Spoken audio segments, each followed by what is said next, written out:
Do Jornal Público, este é o P24. Como querem os partidos combater a crise da habitação?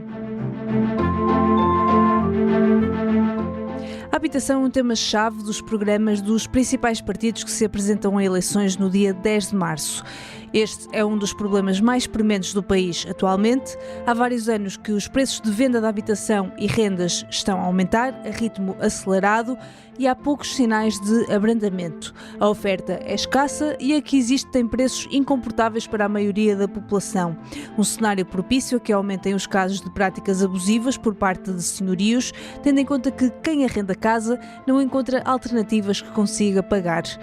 Todos os partidos reconhecem nos seus programas a existência de uma crise habitacional, mas os caminhos para a resolver são bastante diferentes. Quais são então as principais propostas dos partidos para fazer face à crise da habitação? Que caminhos escolhem a direita e a esquerda para garantir que todos os portugueses têm acesso a uma habitação digna? Neste P24 vou conversar com Rafaela Burde Relvas, jornalista da secção de Economia do Público. Eu sou a Inês Rocha e este é o P24. Rafaela, bem-vinda ao P24. Olá, viva.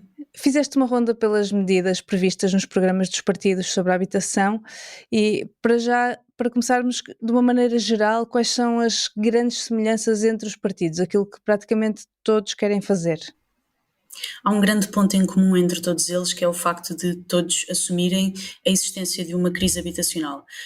Isto pode ser um detalhe, mas é um detalhe importante em relação, por exemplo, às legislativas de 2022, quando não era um facto assumido por todos que existia efetivamente uma crise habitacional. Agora é, e isso acontece também por uma evolução evidente dos preços da habitação, quer na venda, quer no arrendamento, e pelas dificuldades cada vez maiores de acesso à habitação.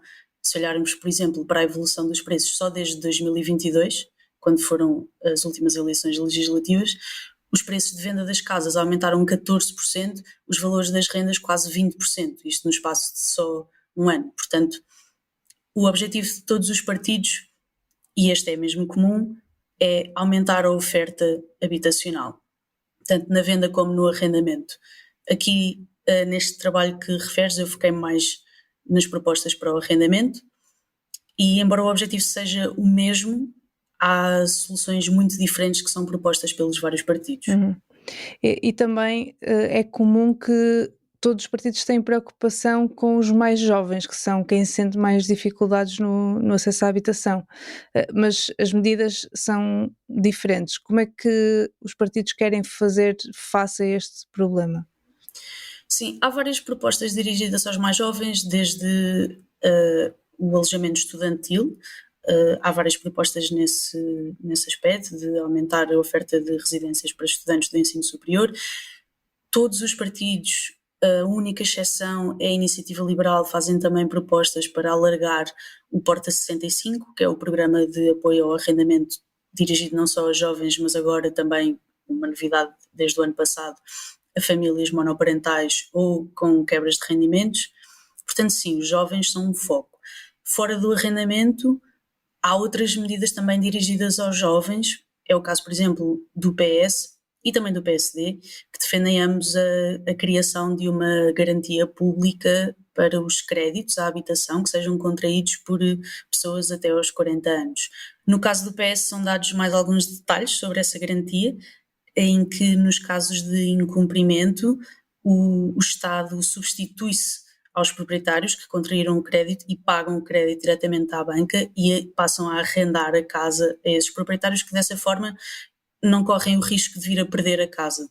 E o que é que separa direita e esquerda nas medidas da habitação? Em primeiro lugar, no lado da oferta que falavas há pouco. De que forma é que os partidos querem promover mais a construção e a oferta de casas?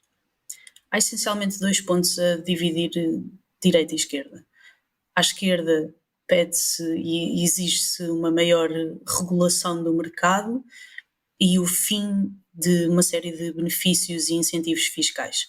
Em relação à regulação do mercado, há várias propostas do Bloco de Esquerda, da CDU, do LIVRE, mesmo do PS em alguns casos, mas olhando para estes três primeiros partidos que eu referi, há propostas para fixação de tetos máximos ao valor das rendas.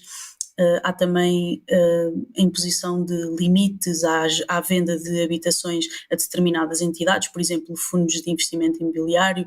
O Bloco de Esquerda defende também a proibição de venda de casas a não residentes. Há também, aqui à esquerda, a imposição de limites ao setor do turismo, por exemplo, impondo cotas máximas de alojamento local em cada freguesia, ou limites à construção e à atribuição de novas licenças de empreendimentos turísticos, ou seja, hotéis. No fundo, o que a esquerda quer é uma maior regulação do mercado.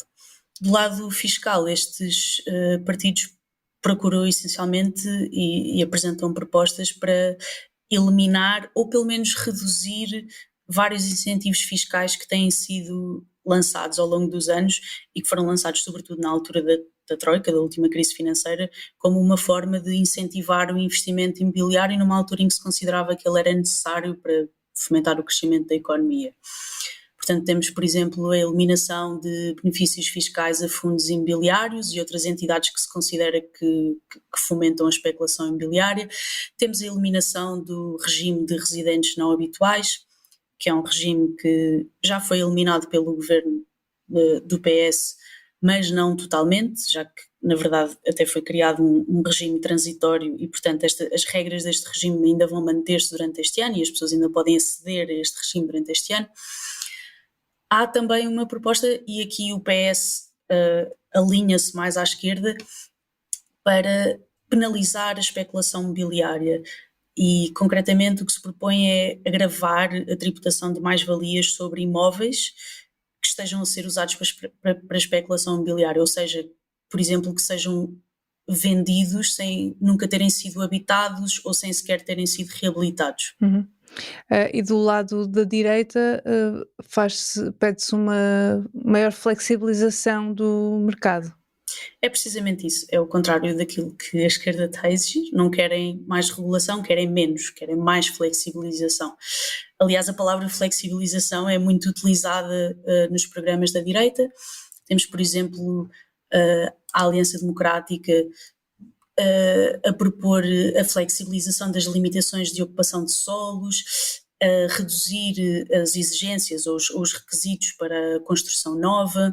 Temos a iniciativa liberal a alterar a lei dos solos para simplificar a reclassificação de terrenos, para permitir a conversão de prédios rústicos em urbanos. Temos novamente a Aliança Democrática a propor o incentivo ou o estímulo daquilo que eles chamam de novos conceitos de alojamento, e aqui eles incluem uma data de coisas, por exemplo, o chamado co-living ou uma utilização flexível de residências de estudantes. No fundo, o que eles querem dizer aqui é ter residências de estudantes, que obviamente não são casas no sentido clássico para famílias, mas que elas possam ser utilizadas fora dos períodos de ensino por outros arrendatários que não sejam estudantes. Há uma série de propostas para trazer menos regulação ao mercado e, com isso, acreditam estes partidos, facilitar o aumento da oferta. E do lado fiscal, a direita apresenta também medidas? Sim, e é novamente precisamente o contrário daquilo que a esquerda propõe. A direita aqui propõe a introdução de novos incentivos fiscais, por exemplo, benefícios fiscais para a reabilitação de habitação que depois seja destinada ao arrendamento acessível, a redução de impostos na construção, por exemplo, a redução da taxa de IVA para a taxa mínima de 6% quando a construção seja destinada à habitação. Há também, do lado da Iniciativa Liberal e do Chega, a redução da taxa sobre os rendimentos perdiais, que é imposta aos senhorios, atualmente é de 25%. A Iniciativa Liberal propõe que seja reduzida para 14,5%. O Chega propõe que seja reduzido para 10% nos contratos até 10 anos. Depois, ambos propõem reduções ainda mais significativas conforme os contratos tenham uma duração mais longa. Uhum. Ok, vamos então ao lado da procura, que os partidos também querem ajudar quem quer comprar ou arrendar casa e dar incentivos. Quais são as medidas principais? Aqui, na verdade, há um consenso entre todos os partidos, à exceção da Iniciativa Liberal.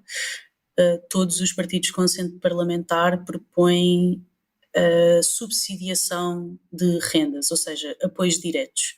E o que isso faz, na verdade, é subsidiar as rendas de mercado, não fazendo baixar necessariamente os seus valores, mas permitindo que as pessoas que têm de pagá-las tenham uma maior disponibilidade de rendimentos para conseguir fazê-lo.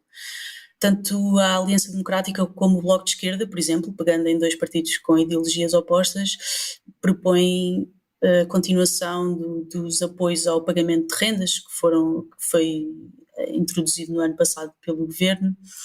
Temos também, como já falámos, o programa Porta 65, que no fundo é um apoio direto aos inquilinos. Depois há também outros tipos de apoios, não no arrendamento, mas, por exemplo, o PCP propõe a concessão de apoios aos movimentos de cooperativas ou setor social ou mutualista para a construção de casas a custos acessíveis. Há também apoios públicos para a recuperação de imóveis devolutos ou não habitacionais para que sejam transformados em habitação. Esta também é uma proposta do PCP. Há várias propostas de apoios diretos, incluindo também novas linhas de financiamento, que é uma das medidas que também já tem sido lançada ao longo dos anos, para facilitar a procura de habitação, seja no arrendamento, seja na venda. É que se quiser saber isto com mais detalhe, pode sempre ler o teu artigo hoje no Público. Rafaela, muito obrigada. Obrigada também. A Associação Portuguesa de Apoio à Vítima registrou mais de 6.700 crimes sexuais contra crianças nos últimos 5 anos, um aumento de quase 30% de 2022 para 2023. São dados de um estudo que pode ler na edição do Público desta quinta-feira. Neste P24 estive à conversa com Rafaela Burde-Relva, jornalista da secção de Economia do Público. A música do P24 é da Ana Marcos Maia. Eu sou Inês Rocha. Tenham um bom dia e até amanhã.